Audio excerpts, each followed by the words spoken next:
Okay, guys, so today we're talking about the new Andrial by Hi-Tech Pharmaceuticals. What is it? It's a 4-andro analog with an undecanate ester coming off of the 17A position. So that's going to dictate how long it circulates in the body. As far as that goes, it will pass the first pass, and apparently it will keep going a little bit. So it's a long-acting ester, essentially. That's what we're dealing with there. Now, 4-andro converts to testosterone. Carbon bond 4 converts to testosterone, just like the different carbon bond 1 or 1 and 4 or 19-nor, ester 4-9. Those all convert to different hormones, different hormone analogs. So what are we seeing out of this one? This one converts to testosterone, so we're going to have, the standard increased libido, stamina, just overall general health and whatnot. It's like taking testosterone, and that you can do your own research on. So what else do we got in here? What can it stack well with? It can stack well with the 19-nors like the decadurabolin and the decabolin. It can stack well with the dymethazine, which is a standalone complex. Okay, some more information about this. How are these guys orally bioavailable? And that is they're liposomal bonded. They have a new version of liposomal bonding with this one. They're saying the SEDD delivery, which is supposed to be a little more sustained release. Liposomal bonding is where they take every molecule and encase it in plant fats and lipids so it doesn't die in the stomach acid, bile acid, liver enzymes. It breaks free on the back side of the liver and circulates through the body and such. Let's see. Is it toxic? Is it hepatotoxic for the liver? Absolutely not. It's not methylated, so they don't put that methyl bond on it to stop it from breaking down in the liver, causing increased liver enzyme count.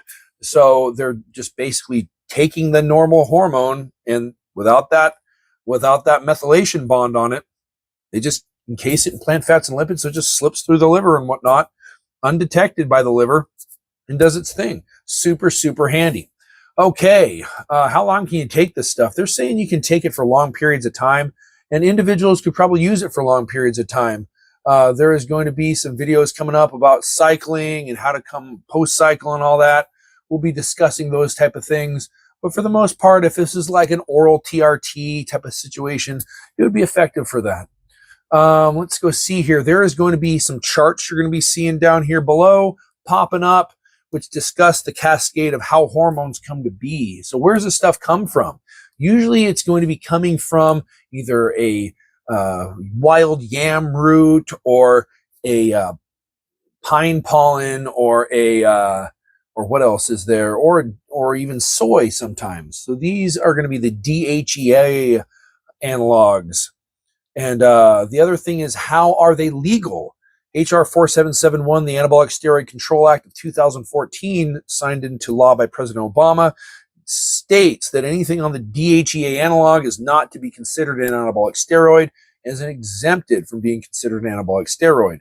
So once that law came into pass, they started liposomal bonding them, and then just like the old days, they'd have the different carbon bonds dictating how they convert. And now instead of the old days when they had 10 or 20 milligrams, we have this guy at a 150 milligram tablet. So 2 tablets a day is going to be over 300 milligrams. Whereas in the old days, even some brands on the market, 2 tablets might be maybe 100, maybe 50. Maybe only 30 milligrams. So the dosage is substantially higher. It's just like, injecting TRT. Your doctor wants to give this guy 100 milligrams every other week, but the pro bodybuilders are using hundreds of milligrams every week. And that's kind of the dosage. That's kind of the concept here. You're not taking a few milligrams. You're taking 300 milligrams a day. So it's going to do the job. And as far as the prohormones go, are they effective? Yes, there is quite a bit of research that's been done. There is, was it West Texas A&M? I'm going to put this in the notes below. I think it was California Baptist University and one other university. They were doing tests on the patented 1-andro products and stuff, and they found in a period of time, on average, men gained about 10 pounds of skeletal muscle mass. Now, I can't remember what the period would be. I would assume it would be anywhere from 2 to 3 months. 10 pounds of muscle, that sounds about right. And they were saying 90 pounds on their bench, squat, and deadlift. So that's kind of similar to what we've seen with watching our customers and clients. Keep in mind, BigDansFitness.com, 6 physical retail stores with our customers constantly coming in and reporting to us. We put on all the bodybuilding shows in the Northwest, so we're talking to competitive athletes that run their bodies on a competitive level. So little things can make huge differences and such. And then you have the website that's been around since the mid-2000s. So we've got customers all around the world that have been reporting back to us on this stuff.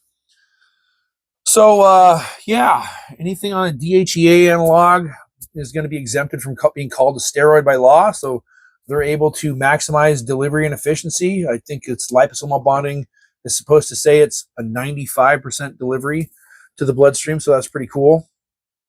I think these are phenomenal. This is a phenomenal product, and be very similar to what you have in the Sustanon 250. It's going to be a lot more potent than what you have in the androdiol, which is another 4-andro product, but a slightly different ester. And that also has a little laxogenin in there. But we're going to be going over all those other products as well, and we're going to have full stacking videos so you can see what it's like to really stack your Prohormones and what the difference is. Because when you start doing like 100 milligrams a day, cool. 400 milligrams a day, lot better. When you're up into like 1,000 milligrams a day of your Prohormone cocktail, like the King stack on our website, or even the Helidrol Monster stack, those things are going to be substantial, noticeable gains. And that's something that you can stack on top of your doctor-prescribed TRT, your injectable testosterone, what have you, and you see some really, really good effects. So if you're using injectable testosterone prescribed by your doctor, and you take these Prohormones along with it, it's going to be a night and day difference. And it's going to be. And if you're not taking TRT and you're not injecting testosterone, this would be a great option for you if you want a little boost. And the other Prohormones kick some serious butt, and you're going to be able to put on a good amount of size and strength. So let's go ahead and put those comments and questions in down below, and we'll get back to you. You can always give us a call at 208-816-8396, and it's either me or Steve that's going to pick up. So we're all competitive bodybuilders over here. You're talking to real competitive athletes. There's no nerds and fat guys and just people doing goofy shit over here.